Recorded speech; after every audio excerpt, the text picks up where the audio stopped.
नमस्कार दोस्तों, स्वागत है हमारी चैनल में आप सभी का। देखिए, बिहार सीजीएल का अब एग्ज़ाम में टाइम नहीं है। जैसे कि कल परसों नोटिस आया था कि ऑनलाइन एग्ज़ाम के लिए टेंडर निकाला था बीएसएससी ने, और मैक्सिमम संभावना है कि ऑनलाइन ही एग्ज़ाम होगी। बीएसएससी सीजीएल में एसओ ही क्यों चाहिए? क्यों आपको एसओ ही निकालनी चाहिए? इसमें आपको कौन कौन सी बेनिफिट होगी? आप दरोगा बनते हो, आप सिपाही बनते हो, आप रेलवे में स्टेशन मास्टर बनते हो, ये सब इसके आगे फीके पड़ जाएंगे। एएसओ के आगे आप फैमिली लाइफ कितने अच्छे से जियोगे, आपकी प्रमोशन कितनी अच्छे तरीक़ा से होगी। आप रिटायर होते होते आपकी प्रमोशन लेवल 13 तक चली जाएगी, 13 तक चली जाएगी।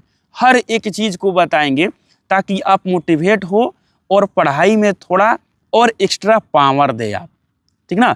क्योंकि एग्ज़ाम पास में आती है तो मोटिवेशन तो मिलती है, लेकिन जब एग्ज़ाम डेट ही नहीं मिलता है, एग्ज़ाम डेट ही नहीं अनाउंस होती है, थोड़ा सा फीका पड़ जाती है तैयारी। तो मेरे भाई, मैं एक एक पॉइंट को लिखा हूँ और हर एक चीज़ को आपको बताऊँगा। देखिए, सबसे पहले हम लोग सैलरी वगैरह के बारे में बात करते हैं कि इसमें सैलरी और प्रमोशन के बारे में बात कर लेते हैं। तो देखिए, एएसओ के पोस्ट पर आप ज्वाइनिंग करते हैं तो आपकी लेवल 7 की पोस्ट होगी। मतलब जैसे ही ज्वाइन करेंगे आप 70-75 हज़ार आपका पेमेंट आना स्टार्ट हो जाएगा, ठीक है। इसके बाद में आपका प्रमोशन कितना होगा? देखिए, कोई भी व्यक्ति किसी भी पोस्ट पर ज्वाइन करता है तो पेमेंट पहले देखेगा और उसके बाद उसका प्रमोशन देखेगा कि ग्रोथ कितना होगा। तो एएसओ की पोस्ट पर आप यदि 30 से पहले ज्वाइन करते हैं, मतलब कि आपका एज 30, 29, 27, 28 ऐसे है या 31, 32 भी है, तो आपकी प्रमोशन ग्रोथ कहाँ तक होगी? ज्वाइंट सेक्रेटरी तक बन सकते हैं। सबसे पहला प्रमोशन आपका होगा सेक्शन ऑफिसर के रूप में, उसके बाद होगा अंडर सेक्रेटरी के रूप में, उसके बाद डिप्टी सेक्रेटरी बनिएगा और ज्वाइंट सेक्रेटरी। ज्वाइंट जो सेक्रेटरी है, इनका जो लेवल होता है लेवल 13 होता है। लेवल 13 का मतलब अभी के टाइम में आपका बेसिक जो है 1.5-2 लाख आपका बेसिक ही हो जाएगा। अभी के टाइम में जब आप ज्वाइंट सेक्रेटरी के पोस्ट पर आपका प्रमोशन जब होगा, आज से 30-32 साल बाद, यदि आपका 28-30 ऐसा एज है तो आपका जो बेसिक उस टाइम 5 से 6 लाख हो जाएगा, ठीक है। तो ये चीज़ें आपको सबसे पहले ध्यान में रखनी है कि एएसओ आपको चाहिए तो क्यों चाहिए। उसके बाद देखिए मेरे भाई, आपकी पोस्टिंग बिहार में होगी, और बिहार में यदि आप अच्छे पोस्ट पर सिलेक्ट हो जाते हैं तो गांव और मुहल्ला और टोला और जवार हर जगह आपकी चर्चा होगी कि फलना का बच्चा जो है, फलना का लड़का जो है, ये ऑफिसर है सचिवालय ऑफिस में। आपका पिताजी मार्केट में भी जाएंगे, सब्जी लेने के लिए भी जाएंगे, तो कोई नहीं जानता होगा और कोई उसके बगल में जो उसका दोस्त जानता होगा तो बोलेगा कि इनका जो लड़का जो है ये इस पोस्ट पर सिलेक्टेड है। तो आपका पिताजी का सम्मान बढ़ेगा। आप परिवार के साथ में रहोगे। आप पुलिस कांस्टेबल या दरोगा में ज्वाइन करते हो तो फैमिली लाइफ जीना थोड़ा मुश्किल हो जाती है, टाइम का मैनेजमेंट करना मुश्किल हो जाती है। तो आप अपने परिवार के साथ रहोगे, फैमिली लाइफ अच्छा है, दूसरे राज्य में भटकना नहीं पड़ता है। हमारे दोस्त हैं जो इनकम टैक्स इंस्पेक्टर है, कोई एग्जामिनर है, तो कोई ईडी में है, बड़े बड़े पोस्ट पर हैं, एसएससी सीजीएल के थ्रू निकाल कर, लेकिन घर नहीं आ पाते हैं। किसी का चेन्नई में पोस्टिंग है, किसी का गोवा में पोस्टिंग है, किसी का हैदराबाद में पोस्टिंग है। घर नहीं आने का मतलब क्या? फिर आप क्या ड्यूटी कर रहे हो, क्या काम कर रहे हो? छुट्टी नहीं मिलती है, छुट्टी मिलेगी तो 4-5 दिन की, और उतने में आने जाने में ही टाइम समाप्त हो जाती है, ठीक है। उसके बाद में भाषा का प्रॉब्लम। आप बिहार में रहे हो और बिहार की माहौल के अनुसार अपनी लाइफ को जियोगे। आप पर्व त्यौहार मनाओगे, छठ पूजा, दिवाली, दशहरा, सब अपने अनुसार मनाओगे, बिहार के अनुसार, अपनी मतलब कि जो कल्चर है उसके अनुसार मनाओगे। आप दूसरे स्टेट में चले जाओगे, साउथ में चले जाओगे, और आप नॉर्थ में चले जाओगे, नॉर्थ ईस्ट में चले जाओगे, जम्मू कश्मीर में चले जाओगे, तो जो बिहार की कल्चर है उसको अपना नहीं पाओगे। जो शादी में आप जो पूड़ी आप खाते हो, जलेबी खाते हो, शादी में आप जो डांस करते हो, वो सारी चीज़ें आप अदर स्टेट में रहोगे तो नहीं करने को मिलेगी। जबकि यहाँ पर रहोगे, बिहार में पोस्टिंग रहेगा तो सारी सुख सुविधाएं आपको मिलेगी, ठीक है। खान पान, रहन सहन सब यहाँ के अनुसार होगा। पर्व त्यौहार सब अपने परिवार के साथ अपने पर्व त्यौहार के दिन अपने अनुसार मनाओगे।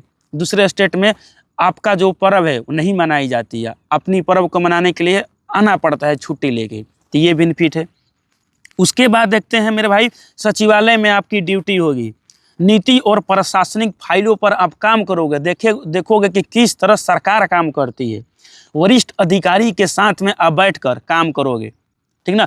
जब डिप्टी सेक्रेटरी बन जाओगे तो पता है आप मामूली पोस्ट ये नहीं है, ये बहुत अच्छे अच्छे लोगों से आपकी पहचान होगी। मंत्री विधायक जो है ना आपके संपर्क में रहेंगे, आप उनकी संपर्क में रहोगे। और मेरे भाई इसमें ऑफिशियल जॉब है, इसमें आपको फील्ड ड्यूटी जाने की ज़रूरत नहीं है। इसमें शेड्यूल है, 10 बजे से 5 बजे तक आप ड्यूटी करो, घर आओ, और इसके बाद आपको कोई पूछने वाला नहीं है कि कहाँ क्या कर रहे हो, क्या नहीं कर रहे हो। और मेरे भाई आप लोग को एक बात बता दूँ कि कोई भी जॉब करता है तो अपनी फैमिली लाइफ में सबसे बड़ी इम्पोर्टेंट होती है बच्चे की देखभाल। अभी आपकी शादी नहीं हुई है, जब शादी होगी, बच्चे होंगे, तो बच्चों को किस तरह गाइड करना है, क्या गाइड करना है, जब बच्चों के पास में रहोगे तभी आपको सही से गाइड करने की मौका मिलेगी। और आप सिटी में रहोगे, पटना सिटी में रहोगे, अपने अनुसार उसको ढाल सकते हो यदि आप इस पोस्ट पर सिलेक्शन लोगे तो। लेकिन सिलेक्शन मिलेगी कैसे? मात्र आज से 4 से 5 महीना मेहनत करने से, एक सेकेंड को इस तैयारी में लगाने से। देखिए आप धान का पौधा भी लगाते हैं, मैक्सिमम आप लोगों में से तो खेतिहर ही होंगे, खेतिहर किसान के ही बच्चे बहुत सारे तैयारी ये सारी चीज़ें करते हैं। तो मैं भी तो किसान का ही मैं भी किसान से ही बिलोंग्स करता हूँ, मेरी फैमिली भी बैकग्राउंड किसान ही है। तो किसान का जो एक बच्चा होता है वो पता है उसको कि एक धान का उत्पादन करने में कितना टाइम लगता है। 4 से 5 महीना आपको टाइम लगेगा बीज लगाने से धान को उत्पादन में। और एक धान की खेती में हम लोग क्या मिलता है, बस 1 साल अच्छे से खाते हैं। लेकिन इस बिहार सीजीएल में आप मात्र 4 से 5 महीना टाइम देते हो, जो कि धान के खेती के बराबर है। तो आप जीवन भर, जब तक आपकी यहाँ पृथ्वी पर आपका पैर है, तब तक आपका यही 4 से 5 महीना टाइम, यही 4 से 5 महीना का मेहनत आपके साथ रहेगा, आपका साथ रहेगा, आपके बच्चों का साथ रहेगा, आपके बच्चों के बच्चों का भी साथ रहेगा। क्योंकि आपकी जब फैमिली बैकग्राउंड सही हो जाएगी तो सारी चीज़ें आपके बच्चों को भी मिलेगी, उनकी भी सारी सुविधाएं मिलेगी, आपका मान सम्मान मिलेगा, और अभी आपका पिताजी का भी मान सम्मान मिलेगा। कहीं पर भी आपके पिताजी चले जाएंगे, लोग आपस में बात करते हैं कि फलना का लड़का सचिवालय ऑफिस में है, सब्जी भी आपका पिताजी खरीद रहे हैं, तो उधर बातचीत चल रही है कि फलना का बेटा, वो देख रहे हैं ना, वो मामूली आदमी नहीं है, उनका बेटा जो है, उनका बच्चा जो है सचिवालय ऑफिस में ऑफिसर है। ये सारी चीज़ें जो आप दिमाग में सोचोगे मेरे भाई, तो अभी के 4-5 महीना जो मेहनत है सब फीकी पड़ जाएगी, है ना।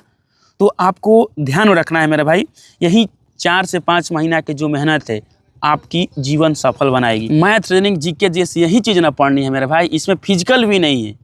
बस आप जोर लगा के मेहनत कर दो मेरे भाई, सेट प्रैक्टिस करो, अपनी वीक टॉपिक पर फोकस करो। मैथ में जिस टॉपिक से आपके क्वेश्चंस गलती हो रही है, रीजनिंग में जिस टॉपिक से क्वेश्चंस गलती हो रही है, सारी चीज़ों को, एक एक पॉइंट को मेरे भाई आप देखो, कमियों को दूर करो, क्योंकि आपकी पोस्टिंग बिहार में हो रही है। और मेरे भाई आपको मैं बताऊं कि जो व्यक्ति एसएससी, जेईई या इनकम टैक्स इंस्पेक्टर है, जो अलग स्टेट में पोस्टिंग लिए हुए हैं और 4 साल, 5 साल, 6 साल से भी ड्यूटी कर रहे हैं, वो लोग भी आकर यहाँ पर इनिशियल पोस्टिंग लेंगे। समझ लीजिए कितनी वैल्यू दे रहे हैं सभी लोग। और आप लोग सोच रहे हैं कि अगली वैकेंसी कब आएगी, दरोगा की वैकेंसी कब आएगी, ये वैकेंसी पार हो गई, वो वैकेंसी पार हो गई। मेरे भाई ये अभी हीरा वाला पोस्ट आपके लिए पड़ा हुआ है, बिहार सीजीएल।